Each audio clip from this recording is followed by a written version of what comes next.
Every time I pull my hair out, was any outfit that you find me ugly and one day you disappear. Cause what's the point of crying? It was never even enough. Did you ever want me? Was I ever good enough? But boys are layer, but boys are layer. Halo semuanya, kami dari kelompok 3 kelas 05 SHKM 002 ingin mempresentasikan rangkaian materi dari mata kuliah akuntansi keuangan lanjutan.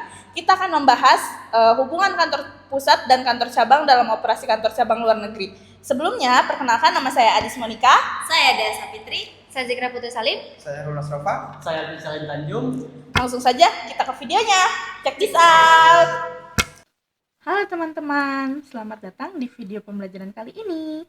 Pada pertemuan ke-9 ini, kita akan membahas salah satu topik penting dalam akuntansi keuangan lanjutan, yaitu hubungan antara kantor pusat dan kantor cabang, khususnya kantor cabang di luar negeri. Melalui materi ini, kita akan memahami bagaimana akuntansi menangani transaksi antara kantor pusat dan cabang yang menggunakan mata uang berbeda, serta bagaimana cara menjabarkan laporan keuangan dari mata uang asing ke mata uang domestik.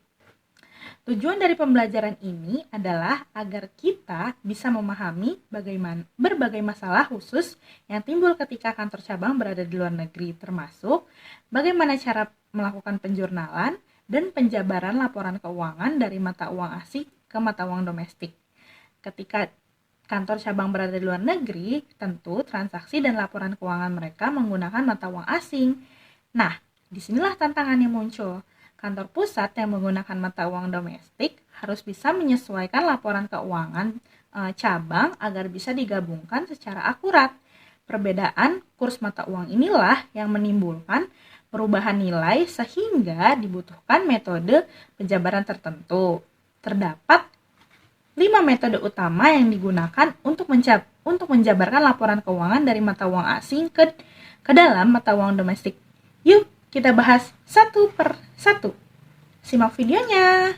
Di metode pertama yaitu ada current rate method, yaitu metode ini menggunakan kurs yang berlaku pada tanggal neraca atau current exchange rate untuk hampir seluruh akun laporan keuangan.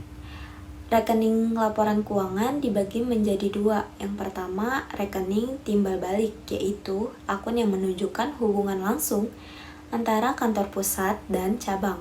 Misalnya, rekening kantor pusat, pengiriman barang dari kantor pusat. Akun ini dijabarkan berdasarkan kurs pada tanggal neraca.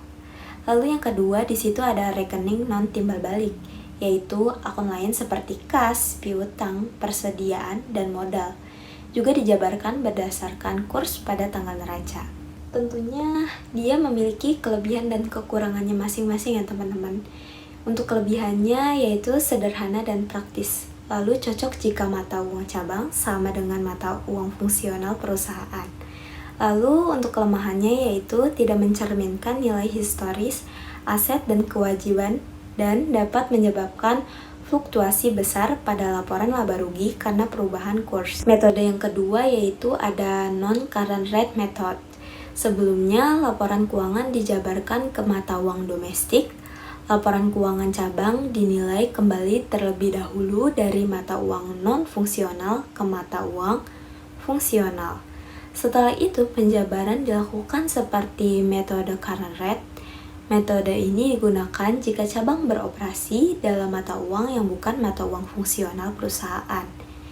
Misalnya, ketika perusahaan induk memiliki perusahaan di negara ketiga yang menggunakan mata uang yang berbeda. Lalu masuk ke metode yang ketiga yaitu current atau non-current method. Dalam metode ini, akun dibedakan berdasarkan jangka waktu pemakaiannya.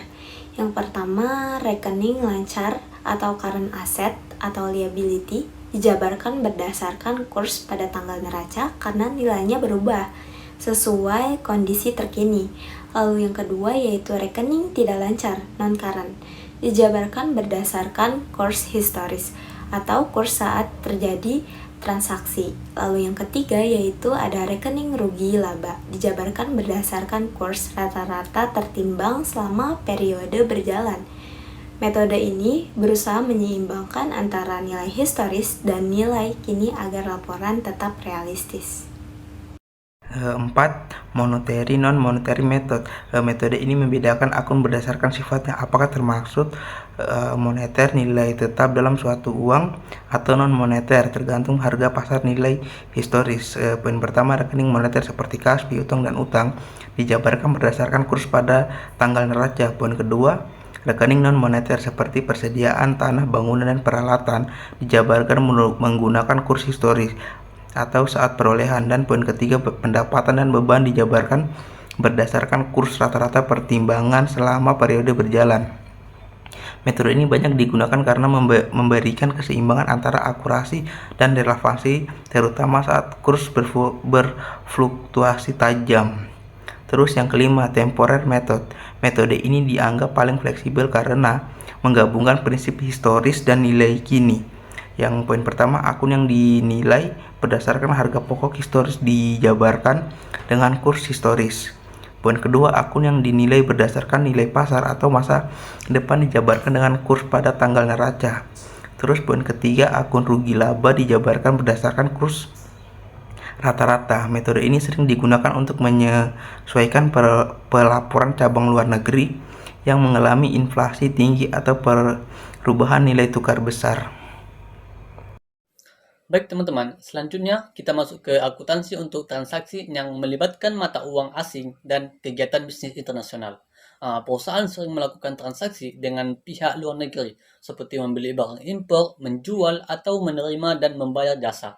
Transaksi seperti inilah yang seringkali dinyatakan dalam mata uang asing. Misalnya nih, dolar Amerika, euro, yen, mata uang negara lain. Masalahnya muncul karena nilai tukar atau kurs antara mata uang asing dan mata uang domestik atau misalnya rupiah selalu berubah-ubah dari waktu ke waktu. Perubahan kurs ini akan mempengaruhi nilai aset, kewajiban, pendapatan, dan beban yang dinyatakan dalam mata uang asing. Oleh karena itu, akuntansi harus mampu mencatat dan melaporkan transaksi mata uang asing dengan benar agar laporan keuangan tetap wajar dan mencerminkan kondisi ekonomi. Secara umum, akuntansi untuk transaksi dalam mata uang asing dibagi menjadi 3 tahap utama, yaitu yang pertama adalah pada tanggal transaksi, pada tanggal neraca, dan pada tanggal jatuh tempo. Nah, di sini saya akan menjelaskan yang pertama itu pada tanggal transaksi. Jadi, tahap pertama, ketika terjadi transaksi yang dilakukan, baik itu pembelian, penjualan, atau pinjaman dalam mata uang asing, semua transaksi dalam mata uang asing harus dicatat dalam mata uang fungsional perusahaan, misalnya rupiah. Penggunaan kurs yang berlaku pada tanggal transaksi, artinya saat transaksi terjadi, nilai mata uang asing dikonversi ke rupiah menggunakan kurs spot pada hari itu juga. Nah, jadi di sini saya akan memberikan contoh. Contohnya itu ada PT Nusantara membeli bahan baku dari Jepang senilai 1 juta pada 1 Januari dengan kurs 110 per yen. Maka transaksi dicatat sebagai berikut. Nah, persediaan di debit senilai 110 juta, utang usaha di kredit 110 juta. Jika perusahaan melakukan transaksi dalam jumlah besar atau sering, maka dapat digunakan kurs rata-rata harian atau mingguan, asalkan tidak ada terjadinya fluktuasi kurs yang signifikan. Jadi tujuannya adalah untuk menjamin bahwa pada saat transaksi terjadi, nilai rupiah yang dicatat mewakili nilai ekonomi aktual dari transaksi tersebut. Yang kedua, pada tanggal neraca. Setelah transaksi dicatat, bisa saja utang atau piutang tersebut belum dilunasi sampai periode akuntansi atau tanggal neraca. Masalahnya, kurs pada tanggal neraca biasanya sudah berubah dibandingkan kurs saat transaksi yang dilakukan. Aset atau kewajiban moneter dalam mata uang asing seperti kas, piutang, dan utang harus disesuaikan dengan kurs pada tanggal neraca. Perubahan nilai akibat penyesuaian kurs ini akan menimbulkan selisih kurs yang harus diakui laba atau rugi pada periode berjalan.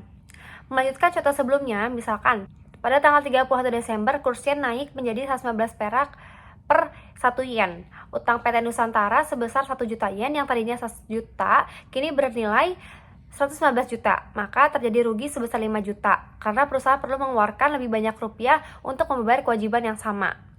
Untuk aturan pengakuannya, nilai piutang meningkat maka laba selisih kurs. Nilai piutang turun maka rugi selisih kurs. Nilai utang meningkat maka rugi selisih kurs. Nilai utang menurun laba selisih kurs. Tujuannya menunjukkan posisi keuangan yang realistis selisih kurs terkini karena aset dan kewajiban yang belum dilunasi masih beresiko terhadap perubahan nilai akhir. Yang ketiga, pada tanggal jatuh tempo atau pelunasan.